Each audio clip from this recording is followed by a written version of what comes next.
guys, I'm Liv. Welcome to the channel. I want to clear up the confusion surrounding the Wong Kim Ark case, specifically regarding the status of his parents and their connection to the United States. Some people are questioning whether his parents were legal citizens at the time, and it's important to understand that the case was ultimately decided based on the principles established by the 14th Amendment. Now, this amendment was created in direct response to Dred Scott decision with the purpose of overturning the ruling and establishing birthright citizenship for Black Americans. Okay, the outcome of the Wong Kim Ark case rested on the foundation laid by the 14th Amendment, which was born out of struggle to create the injustice, or I should say, correct the injustices of that case. So let me give you a little background on Mr. Wong and his parents for context. So Wong Kim Ark was born in San Francisco in 1873. His parents were Chinese immigrants, subjects of Emperor of China. What does that mean? Let me clarify. Subjects of Emperor of China means they owe allegiance, which is loyalty to China. They were not U.S. citizens. That is a fact. They were governed by Chinese law about citizenships and rights. Even if they're living in the U.S. or abroad, I will provide you some links with credible legal sources so that you can fact check that. When Wong Kim Ark visited China in 1894 and tried to return, U.S. Customs denied him entry, saying he was not a U.S. citizen. That's why he gathered a legal team and he sued for legal citizenship. The Supreme Court ruled in 1898 that he was a U.S. citizen by birth. They directly relied on the birthright citizenship clause under the 14th Amendment. So many people are wondering, how was his parents' permanent residence under the law at that time? Don't worry, I got you. I understand how that can be confusing, okay? So let me clarify what that means. So during that time in the 1870s, there were no formal green card or lawful permanent resident systems like today. Instead, immigrants could simply come and live in the U.S. if they're not barred by law. So before the Chinese Exclusion Act of 1882, there were very few restrictions on immigrations. So the Chinese immigrants was coming to work, like help with build the railroads and work in mines.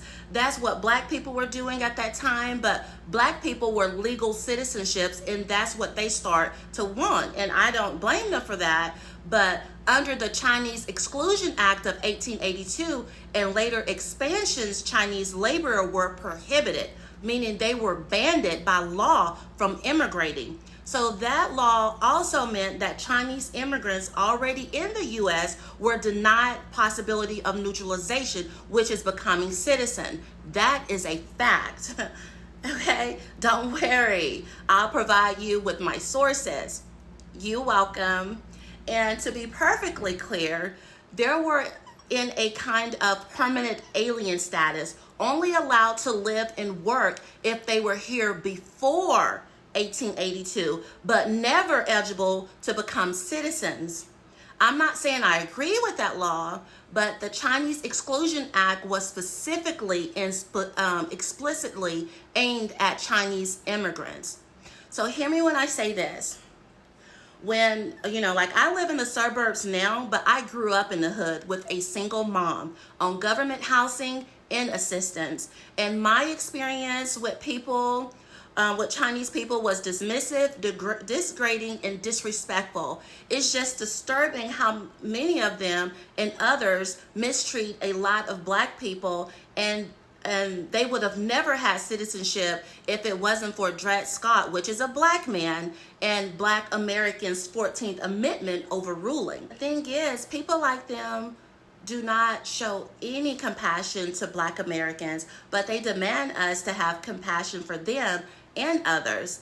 It's not that we don't, it's in our spirits to have compassion for everyone, but they want us to ignore and reject ourselves And when we speak the truth about it, they say we're trying to be victims when they already know we are victors and overcomers. It's in our spirit, you know.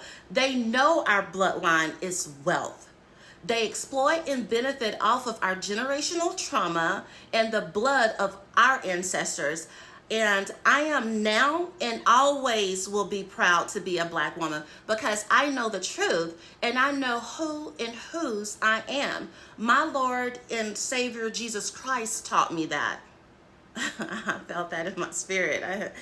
That was moving within me. I had to get that about me. So let me get back to it. Don't take my word for it. You can look it up because they were legally dismissaled resident, meaning that they live here permanently and lawfully before strict bans, but they were permanent aliens and never eligible for neutralization, never to be allowed citizenship. That's why the courts called them dismissaled non-citizens, subjects to China. The government denied Wong Kim Ark because after the Chinese Exclusion Act, anti-Chinese sentiments was very intense during that time. Officials argue that even though Wong was born in San Francisco, he was not a citizen because his parents were subjected to China and the U.S. owed allegiance to China through them. So if his case went to the Supreme Court and their sole argument was the 14th Amendment stating all, and that's how they rule citizenship, under the 14th Amendment Dred Scott law. Don't allow people to fool you about the English common law.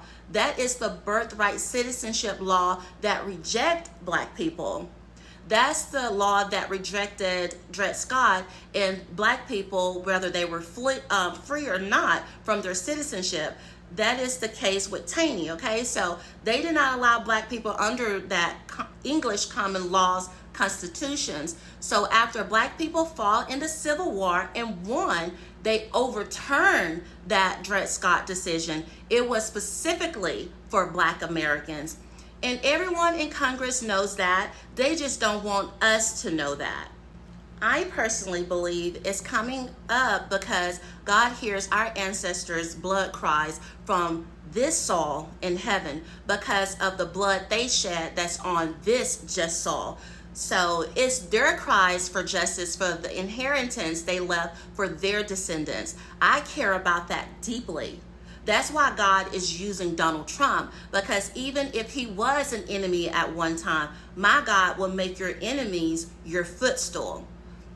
That might not mean a lot to some Black Americans, but it means a great deal to me. And as an American Black woman, you know, there's only one spirit that likes to bring confusion and distract you. So I hope I cleared things up. Thank you for watching and supporting this channel. Don't forget to share, like, and subscribe. I appreciate all of y'all's support, and I'll see you in my next video.